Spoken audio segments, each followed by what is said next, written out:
On va commencer notre vidéo par une petite histoire. Elon Musk, l'homme le plus riche au monde actuellement, nous a raconté une histoire passionnante dans son interview. L'histoire, c'est après le générique.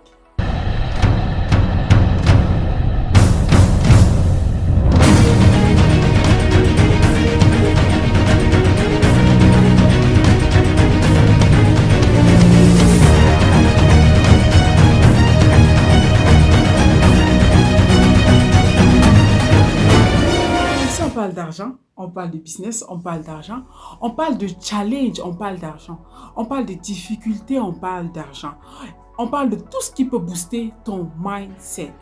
Alors installe-toi pour cette vidéo. Je suis Ngameni Corinne et je suis là pour t'aider à booster ton mindset. Aujourd'hui, on parle de niche. On parle de la niche des pauvres ou la niche des riches. Je sais que beaucoup de personnes, quand ils veulent se lancer dans le business, ils prennent le temps pour dire je vais vendre les vêtements des femmes ou les vêtements des hommes ou les vêtements des enfants. Mais ils ne prennent pas du temps pour réfléchir s'ils vont vendre les vêtements des femmes riches ou les vêtements des femmes pauvres. S'ils vont vendre les vêtements des enfants des riches ou les vêtements des enfants des pauvres. Parce qu'il faut essayer de se situer entre les deux. Soit on vend riches, soit on vend aux pauvres. Je sais qu'en Afrique, dans notre contexte, il y a tellement de pauvres. Il y a beaucoup plus de pauvres que de riches en fait. Alors pour que tu comprennes plus facilement, on va commencer par une histoire.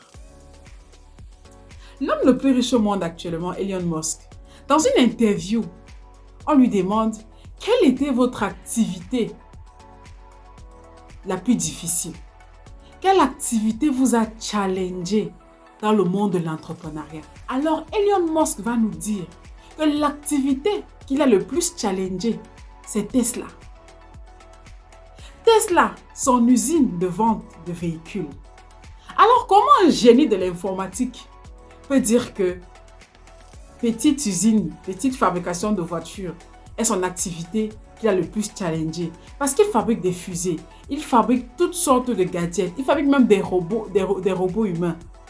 Comment est-ce que la vente de voitures peut challenger un milliardaire et un génie de l'argent comme Elon Musk? Ce que Elon Musk veut nous dire, c'est qu'il faisait le direct consumer business. Parce qu'il y a deux types de business. Je vais vous expliquer un peu. Il y a le B2B. Le B2B, c'est lorsqu'une entreprise vend à une autre entreprise. Par exemple, je suis Corinne Cassava. Je vends à Lionel Cassava Processing. Je cultive le manioc et je vends à l'entreprise de Lionel. Lionel a une entreprise qui fait dans la transformation. Il ne cultive pas. Or, moi, j'ai une entreprise qui cultive le manioc. Ça veut dire que je cultive, Lionel prend, il transforme et il vend. Entre Lionel et moi, qui a un contact direct avec le consommateur, c'est Lionel. Donc, c'est Lionel qui aura beaucoup plus de retours clients que moi. Parce que moi, je suis en contact avec l'entreprise de Lionel. Ça c'est le B2B. Maintenant, le B2C, c'est ce que Lionel fait. Le B2C, c'est la vente de l'entreprise au consommateur direct. Quand une entreprise vend à un consommateur direct, c'est beaucoup plus challengeant et c'est beaucoup plus difficile. Parce qu'il va vendre et avoir de retour sur le produit qu'il vend. Imaginez que vous vendez un produit à 1 million de personnes et que les 1 million de personnes veulent vous donner leur avis sur le produit. C'est stressant, c'est contraignant, c'est difficile. Imaginez que la moitié de ces 1 million de personnes n'apprécient pas tellement le produit. Imaginez. Alors revenons à Elon Musk. Il a fait des voitures pour deux catégories. Je dirais deux catégories. La classe moyenne et la classe des riches. Parce qu'il a fait des voitures de 7 000 $ et il a fait des voitures de 70 à 100 000 $. Maintenant, le challenge qu'Elon Musk a eu, c'est que il a fait des voitures pour la classe moyenne. Et il n'avait pas encore eu affaire à la classe moyenne dans tout type de business qu'il avait fait. Il n'avait pas encore eu affaire à la classe moyenne. ou à la classe des pauvres. En fait, on va le décrire.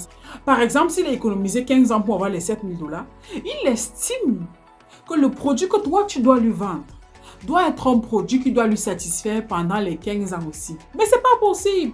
It's not possible. Donc, Elon Musk a eu beaucoup de retours clients avec les voitures de classe moyenne qu'il vendait. Et ça l'a traumatisé. C'est normal. Ça ne peut traumatiser tout le monde. Vu qu'on n'est pas habitué à avoir des retours clients. En Afrique, nous sommes déjà habitués à avoir des retours clients parce que toutes les entreprises en Afrique font le B2C. Les entreprises produisent et vendent directement aux consommateurs. Quelqu'un estime que parce que je t'ai donné mes 7 000 $, je t'ai donné ma vie.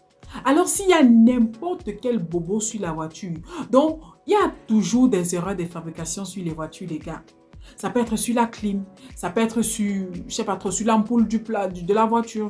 Ça peut être sur, ça peut être sur, ça peut être sur.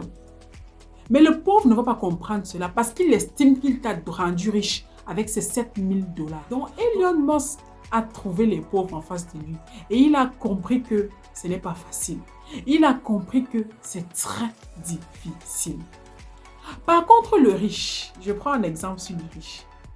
Un riche qui achète une voiture, je vais prendre en France CFA, de 50-70 millions, un minimum 500 millions en banque d'économie. J'ai dit s'il achète une voiture de 50-70 millions, il a minimum 500 millions en banque d'économie. Donc, il n'a pas de problème d'argent. Si la voiture a même un petit souci, tout ce qu'il va faire, c'est appeler la compagnie. S'il vous plaît, la voiture, la clim dérange. La compagnie va lui dire, ramenez la voiture. Or, le pauvre, il va appeler la compagnie. Vous vous foutez de qui? Vous pensez que vous êtes qui? Oh, quand vous êtes y arrivé, vous voulez. Explique ton problème posément. Non. Impossible d'expliquer le problème posément. Parce qu'il voit 15 ans de sa vie partir en fumée.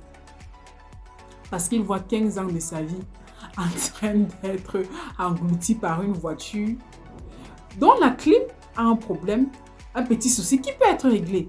Mais c'est la mentalité en fait qui dérange. On va prendre un deuxième exemple. Le pauvre va rouler avec cette voiture matin, midi et soir. Aller au travail avec la voiture. Aller prendre les enfants avec cette voiture. Aller au supermarché avec la voiture. Aller en balade avec la voiture. C'est sa seule voiture en fait. Donc il va rouler partout avec. Or le riche, s'il achète déjà une voiture de 50 millions, c'est qu'il a au moins 4 voitures dans son parking. Donc lundi, il va rentrer, il va prendre une autre voiture. Mardi, il prend une autre voiture. Mercredi, il va prendre une autre voiture. Jeudi, il va prendre une autre voiture. Maintenant, celui qui conduit la voiture chaque jour et celui qui conduit la voiture une fois la semaine, vous pensez que qui aura beaucoup plus de retours clients? Celui qui conduit la voiture chaque jour va continuer à vous appeler chaque jour, vous qui êtes concessionnaire de véhicules. J'ai un bobo avec tel, j'ai eu un bobo avec tel. Les pannes vont se signaler plus rapidement. Or, celui qui conduit la voiture une fois la semaine, les pannes vont se signaler, mais avec beaucoup de temps. Si jusqu'ici, cette vidéo t'intéresse, n'oublie pas de liker, d'activer la cloche de notification pour ne rater aucune de mes vidéos. Alors, on va prendre une deuxième histoire pour que tu comprennes mieux. L'histoire de Bernard Arnault. Alors, Bernard Arnault ne fait pas dans la téléphonie mobile.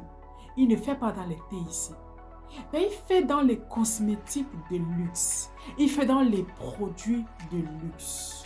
C'est lui qui a la ligne LVMH.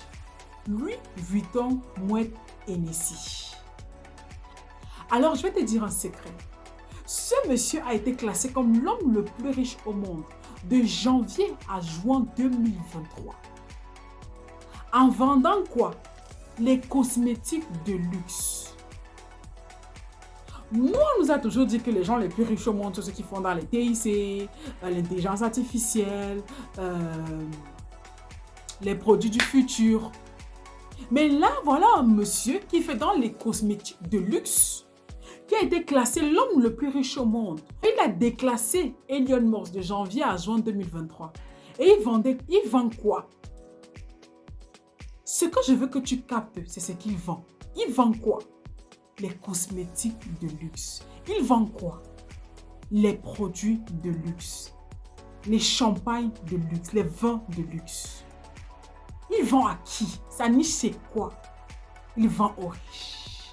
Parce que même Elon Musk, qui est actuellement l'homme le plus riche au monde, il vend beaucoup plus aux riches. Le business qu'il fait pour les pauvres, là, c'est...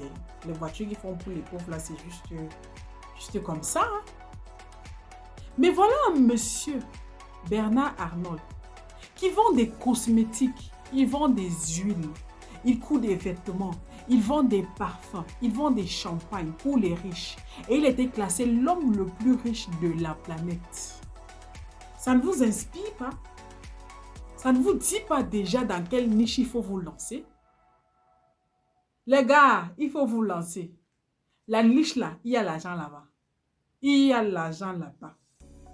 Je ne vais pas être trop longue, donc je vais m'arrêter là pour le moment. Là, prochainement, on va faire une vidéo sur les avantages de vendre aux riches et les avantages qu'on a quand on vend aux pauvres. Là, vous allez encore mieux comprendre. Mais je sais qu'avec ces deux histoires, vous avez déjà compris. Je sais que vendre aux riches, l'investissement est beaucoup plus colossal, mais la rentabilité est là. Si vous avez de bons produits, la rentabilité est là. La marge de bénéfice que vous pouvez fixer chez les riches ne sera jamais la même marge de bénéfice que vous allez fixer chez les pauvres. Je vais prendre un autre exemple. Voici un téléphone. Vous pensez que je peux vendre ce téléphone à combien aux riches et à combien aux pauvres? Je peux facilement vendre ce téléphone. Ça, c'est un téléphone qui coûte dans les 100 000. Je peux facilement vendre ce téléphone à 200 000 aux riches. Je peux le faire. Mais pensez-vous réellement que je peux vendre ce téléphone-ci là à 200 000 aux pauvres? Parce que le pauvre, avant d'entrer dans votre boutique, il s'est déjà renseigné au moins sur 10 autres boutiques. Donc, quand il entre dans votre boutique, il connaît que c'est 100 000. Vous montez, vous descendez, il connaît que c'est 100 000. Or, quand le riche entre, le riche n'est d'abord trop occupé à acheter son argent. Il n'a pas le temps de se balader de boutique en boutique. D'abord, il va vous demander de vous venir livrer au bureau. Quand vous entrez au bureau, quand vous allez dire 200 000, si c'est un riche qui sort des sous-quartiers avant de devenir riche, il va un peu essayer de discuter. Et il va discuter pour ne pas gâter son charisme, il va rester à 150 000. Mais si c'est un riche, né riche, il va rester sur les 200 000. Il dit, ok, donne-moi, j'ai besoin d'un téléphone. Est-ce que c'est 128 Go? Est-ce que c'est puissant? Est-ce que l'appareil photo est bon? Si ça satisfait tous ses désirs, il va prendre le téléphone sans discuter.